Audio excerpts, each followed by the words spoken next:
राधे राधे भक्तों, आज हम श्रवण करेंगे माघ मास का 27वां अध्याय। कथा श्रवण करने से पहले हमारा YouTube चैनल सब्सक्राइब और वीडियो को लाइक जरूर करें। तो चलिए कथा श्रवण करते हैं। प्रेत कहने लगा कि हे पथिक, मैं इस समय तुम्हारे पास जो यह गंगा जल है मांगता हूँ, क्योंकि मैंने इसका बहुत कुछ महत्व सुना है। मैंने इस पर्वत पर गंगा जल का बड़ा अद्भुत आश्चर्य देखा था, इसलिए यह जल मांगता हूँ, क्योंकि मैं प्रेत योनि में अति दुखी हूँ। एक ब्राह्मण अनधिकारी को यज्ञ कराकर ब्रह्म राक्षस हो गया। वह हमारे साथ 8 वर्ष तक रहा। उसके पुत्र ने उसकी अस्थियों को इकट्ठा करके गंगा में कनखल स्थान में गिरवा दिया। उसी समय वह राक्षस त्याग कर सदगति को प्राप्त हुआ। यह मैंने प्रत्यक्ष देखा है, इसीलिए मैंने तुमसे प्रार्थना की है। मैंने पहले जन्म में तीर्थ स्थानों में बड़े बड़े दान किए थे और उनका प्रायश्चित नहीं किया था। इसी से हम हजारों वर्ष तक इस योनि में पड़े रहे, जिसमें अन्न और जल मिलना अति दुर्लभ है। दुख पा रहा हूँ। इस योनि में मुझको हजारों वर्ष बीत गए। इस समय आप जल देकर मेरे प्राणों को, जो कंठ तक आ गए हैं, बचाओ।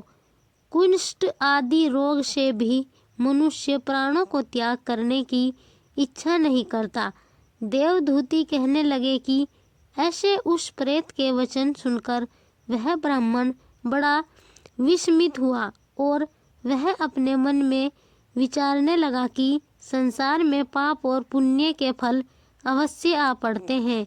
देव दानव मनुष्य कीड़े मकोड़े भी रोगों से पीड़ित होते हैं। बाल तथा वृद्धों को मरण, अंधा तथा कुबड़ापन, ऐश्वर्य, दरिद्रता, पांडित्य तथा मूर्खता सब कर्मों से ही होता है।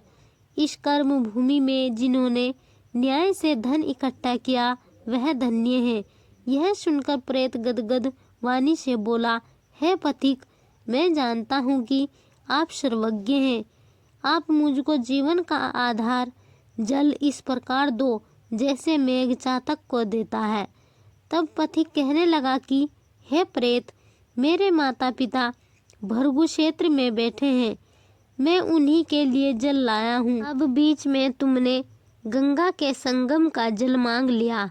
अब मैं इसी धर्म संदेह में पड़ गया कि क्या कांड वस्तु में यज्ञों को इतना नहीं मानता जितना प्राण रक्षा को मानता हूँ। इसीलिए प्रेत को जल देकर तृप्त करके माता पिता के लिए फिर जल लाऊंगा। लोमस जी कहने लगे कि इस प्रकार उस पथिक ने गंगा यमुना के संगम का जल उस प्रेत को दिया। उस प्रेत ने प्रीति पूर्वक जल को पिया। उसी समय वह प्रेत शरीर को छोड़कर दिव्य देहधारी हो गया। केरल कहने लगा कि बिंदु मात्र गंगा से वह प्रेत मुक्त हो गया। हम समझते हैं कि ब्रह्मा जी भी इस जल के गुण का वर्णन नहीं कर सकते, नहीं तो महादेव जी इस जल को मस्तक पर क्यों धारण करते। इस संसार में जो मनुष्य काया वाचा और मनसा के पापों से रंग गए हैं, वह गंगा जल के बिना नहीं धुलते। गंगा जल के सेवन से मुक्ति सदा सम्मुख खड़ी रहती है। जिसके जल को स्पर्श करते ही प्रेत प्रेतत्व को छोड़कर मुक्ति को प्राप्त हुआ। जो गंगा स्नान करता है वह वैष्णव पद को प्राप्त होता है। यदि संबंधी लोग गंगा जल से तर्पण करें तो नरक में रहने वाले पितर लोग स्वर्ग में चले जाते हैं और स्वर्ग में रहते हुए ब्रह्मत्व को प्राप्त होते हैं।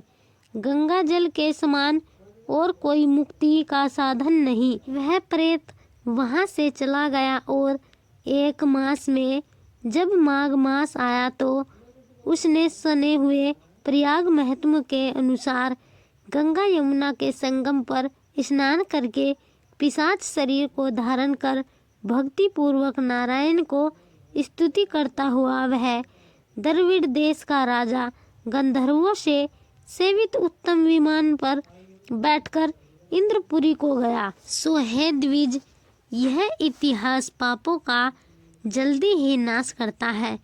इससे धर्म का ज्ञान होता है। यह पुण्य यश तथा कीर्ति को बढ़ाने वाला है, ज्ञान तथा मोक्ष का देने वाला है। तुम भी सद्गति पाने के लिए प्रयाग चलो।